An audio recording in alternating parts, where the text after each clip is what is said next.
Krampus, the strange Christmas film that claims it's a horror movie, but instead trends into a comedic position. Every year I come back and rewatch this movie. I always liked it, but I never thought of it as some great picture. I know that sounds mean, but what I'm trying to say is, I don't think I ever understood this story until 10 years later.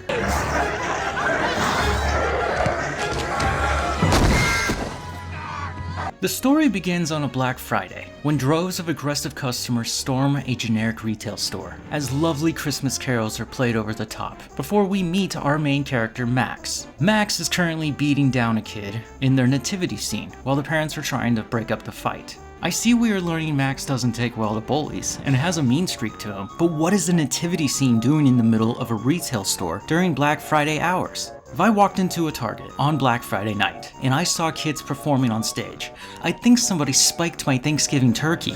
Max's family isn't happy with him about this, but to make matters worse, their aunt and uncle are coming over for the holidays. The director makes it clear to the audience that this extended family is not likable, and when they arrive, everyone is stiff towards each other, which I'd say is very accurate. They always start this way in real-life family reunions. During dinner, Stevie and Jordan, cousins of Max, steal his letter to Santa and read it out loud to everyone at the table. No adult tried to stop this, by the way. What everyone learns from Max's letter is that he understands that times have been hard on his family, and he wishes the best for everyone. This pisses everybody off, because he told it how it is, and of course, Max gets into another fight. That night, alone in his room, Max holding his letter when he conceived the dark wish of getting rid of his family, and tears up the letter, throwing the pieces out the window, where a gust of wind carries them away, and over their house a dark cloud forms, and covers the land in a blizzard.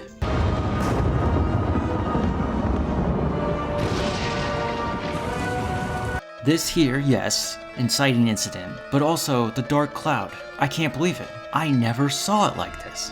This is a Silent Hill story. Every one of these characters has faults, some more massive than others, which is one major cause to get yourself stuck in hell. But also, the monsters that come to terrorize the family are designed by Max. In every Silent Hill, the monsters are determined by the protagonists and their suffering. Because Max has his Omi, little old German grandmother, Max's monsters have a dramatic flair along with a Christmas seasonal touch.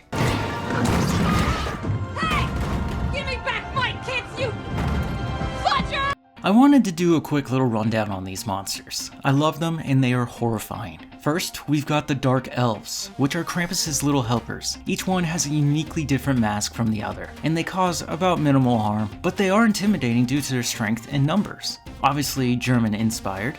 Then there's Percha, a cherub that has a disgustingly long tongue and is capable of flying. It also has claws, and it did try to strangle someone with a strand of lights. This would be Christian inspired. TikTok, a robot toy from hell, whose hands are just knives, and he uses them by climbing up your back and stabbing you. Christmas toy inspired. There are sentient gingerbread men who will attack at everything with everything. There's an over-the-top scene when Howard, Max's uncle, uses his shotgun to kill these guys in the kitchen. They're so tiny you don't need a whole ass shotgun to get rid of these buggers. Obviously Christmas and German traditional food inspired. Teddy Klaus, a sadistic teddy bear. He's actually very simple in design, crazy teeth, crazy claws, and when you punch him he squeaks. Another classic Christmas toy inspiration.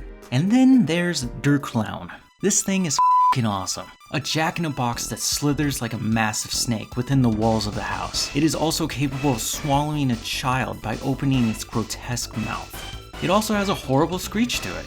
This is the monster that scares everyone. Okay, you think I'm going to say Christmas toy inspired, but there's so much more going on with this one. There's a sequence to demonstrate that the world around the family has changed when Max's sister Beth, in an attempt to get to her boyfriend's house, is attacked underneath a car by this monster. But at this point, he's the size of a normal jack-in-the-box would be. Time moves on and we find out he's grown much more. And the mouth thing, it's over the top. I'd say this is just an actual demon.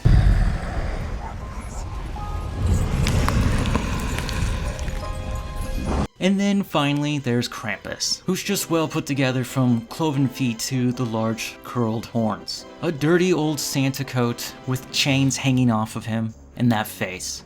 A face only a mother could love. Also, it's hard to see, but he's got red goat eyes. He's also very competent, which adds another level of fear here.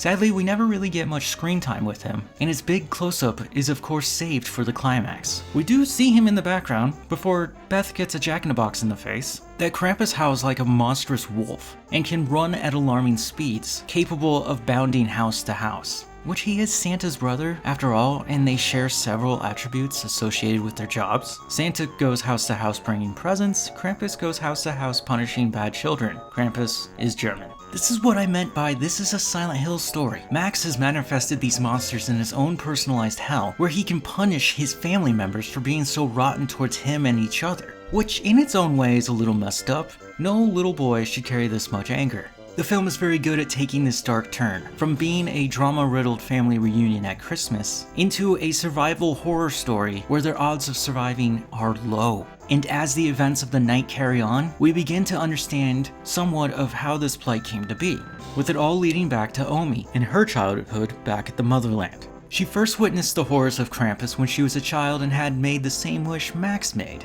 Okay, stop here. This movie takes another twist with its visuals. Most of the monsters I've shown you were practically done. Some, like the gingerbread bastards, are CGI'd of course. But Omi's backstory becomes animated like a fairy tale, which I think is a cool way to do flashbacks, especially since it's an old story and Krampus is basically a fairy tale. But our village had given up on miracles. So like I've stated before, this story and the characters within it are all determined by our main character Max. But due to having such a large ensemble cast, the film makes efforts to spend time with each one, long enough for you to understand what type of person they are, and how they react to being trapped in a house during a blizzard. Because of this, it also takes away from Max's story. Basically, the first act is all about Max and his letter, the second act is all about his family, and the final act we return to Max's narrative, which hurts the overall story. There also isn't much substance to it. Once Max rips up his letter, you're basically on a roller coaster straight to the finish line. With that being said, this film gets 4 out of 5 stars, with the 4th star solely for Krampus and his crew. The filmmakers didn't have to go over the top with this project, but they did thanks to Weta's Workshop, who are famously known for the Lord of the Rings trilogy. Now, the question is this a Christmas story? Yes, because technically it takes place during the holidays, like the famous argument about Die Hard also being a Christmas movie. But I would also say no, this isn't a Christmas story because it has little to do with this. Krampus might be Santa's brother, but here he's just a big scary monster. Okay, thank you for watching, like, subscribe, write a comment, tell me what you think about this movie. Okay, bye.